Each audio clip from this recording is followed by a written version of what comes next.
I'm Anand Srikumar, and I'm presenting our paper titled Incorporating Autonomous Bargaining Capabilities into E-commerce Systems. Bargaining and bundling are two of the several ways in which retail shops use to increase their sales and boost customer satisfaction. Boosting customer satisfaction means that they're more likely to return to the shop in the future, therefore increasing sales in the long run.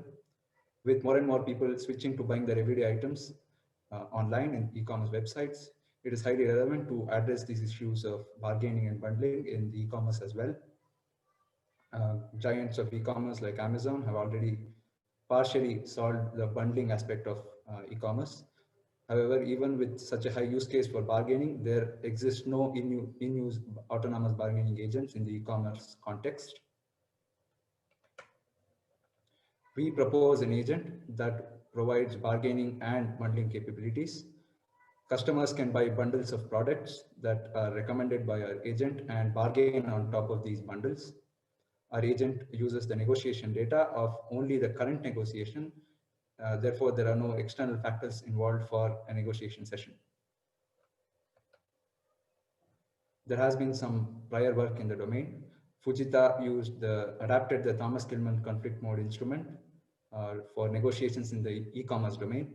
The Thomas-Kilmann instrument is a tool that is used to estimate a person's behavior, his cooperativeness and his assertiveness. So Fujita used the negotiation session and negotiation data collected from all users to model his agent. Kohli and Rao modified Fujita's work to use the real-time data, that is the data collected by the current negotiation only, to model their agent. Kao has incorporated bargaining in e-commerce for a single product only.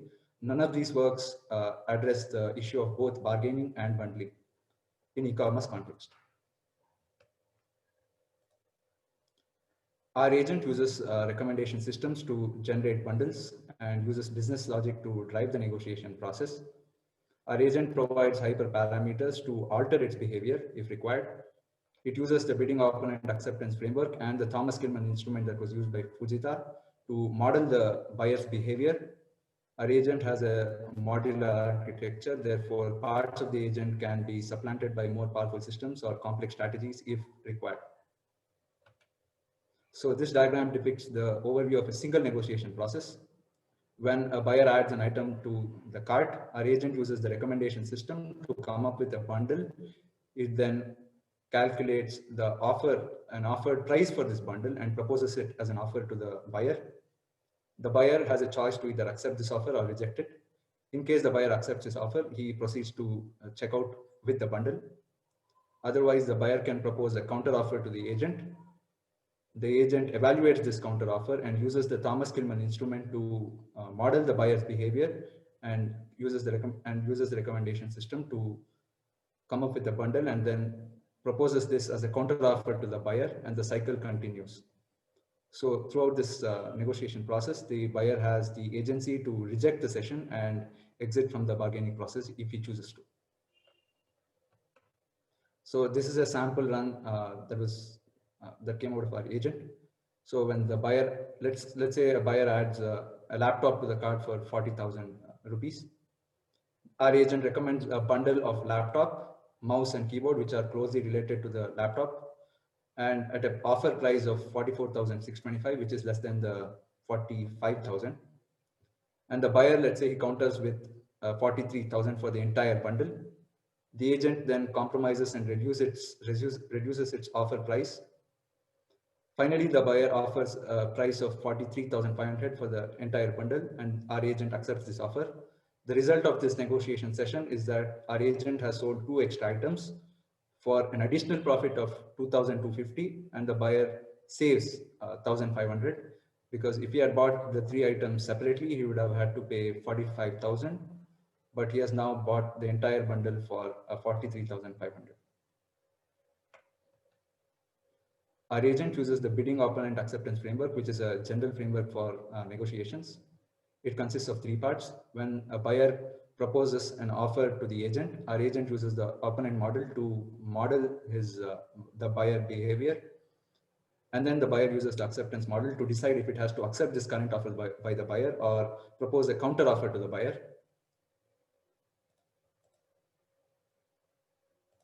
if the agent decides that it has to propose a counter offer to the buyer, then it consults the bidding model and proposes a counter offer to the buyer. This BOA framework provides modularity to our agent because each of these modules can be replaced by more powerful systems or complex strategies if required. So to create the first offer, when a buyer adds an item to the cart, our agent uses a recommendation system to create a bundle of products. The recommendation system also provides the agent with a value called the prior utility. The prior utility is the likelihood of a bundle being bought by the buyer. We then use this prior utility to calculate a discount on the entire bundle.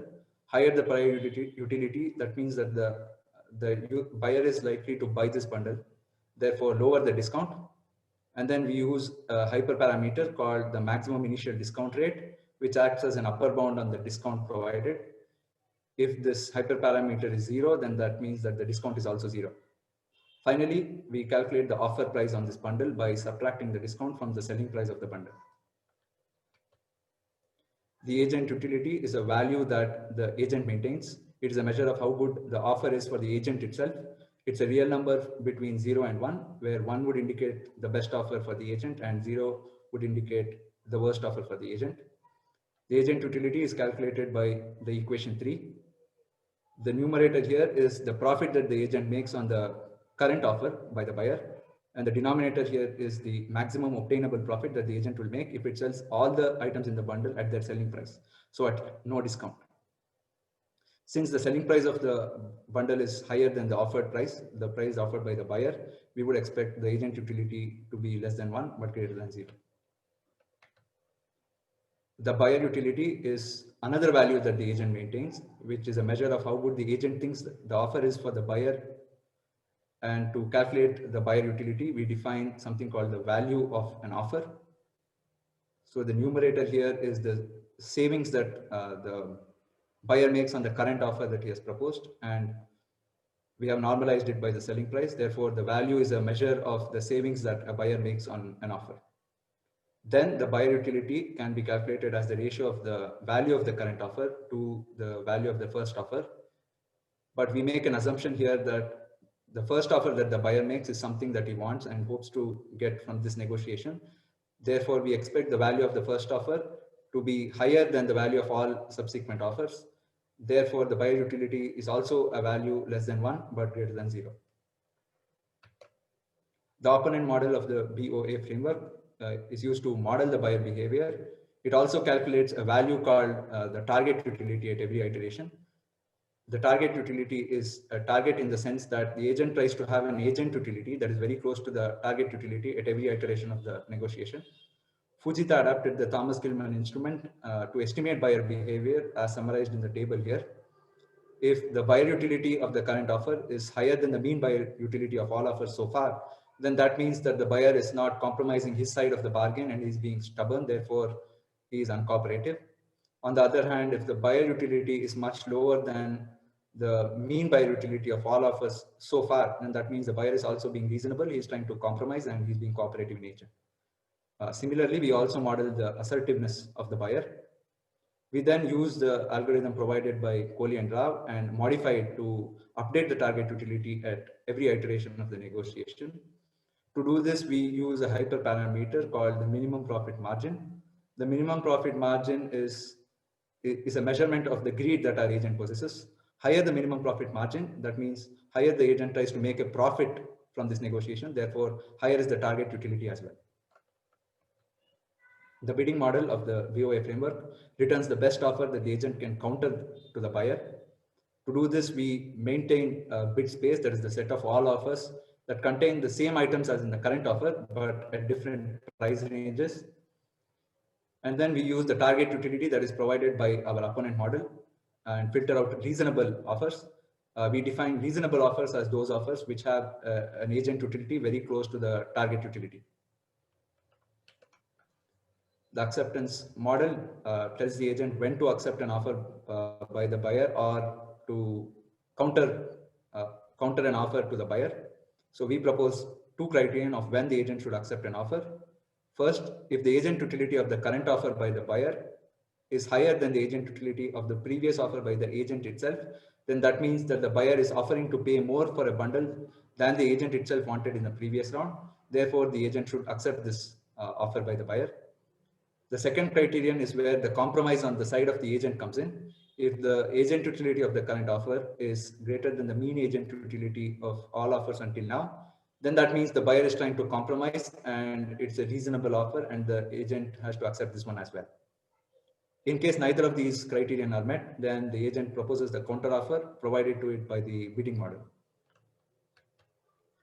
To validate our agent, we created an application prototype that showed the negotiation history alongside the current offer by the buyer.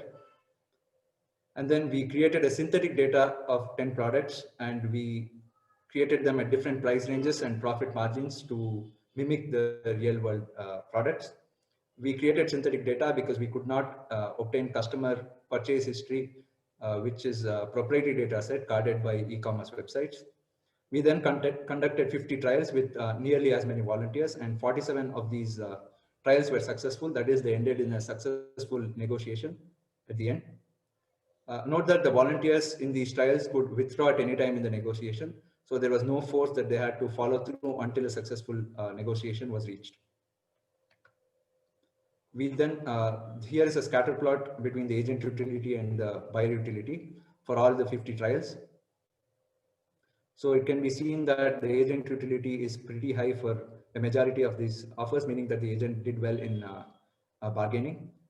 Also, the buyer utility is high for a majority of these trials as well. However, a low buyer utility does not necessarily indicate that it was not a reasonable offer on the part of the agent.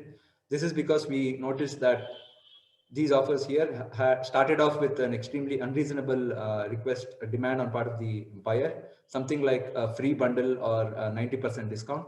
But then the buyer actually compromised and came up with a reasonable bargain with the agent. But since we assume that the first offer is what the buyer wanted, so in the agent size, the buyer utility is very low for these. And there are also some points where the agent utility is low. So these are the points which have low agent utility because they are the products with very low profit margins, and even a slight discount means that the agent utility decreases by a lot.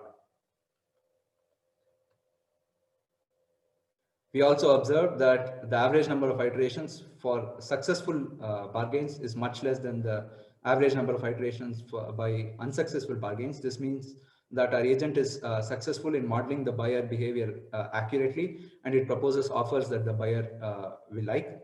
On the other hand, if the buyer is being extremely unsuccessful himself, then the agent is also stubborn, and this leads to neither of them compromising and results in a failed negotiation. So in conclusion, our agent is able to bargain effectively against a variety of buyer strategies. Our agent design is modular, so parts of the agent like the recommendation system or the BOA modules can be supplanted by more powerful systems if required. The infrastructure to use this agent already exists. That is, the e-commerce websites already have a recommendation system and a bundling system set in place, and all that is left is to plug in our bargaining systems as well. Thank you for your time.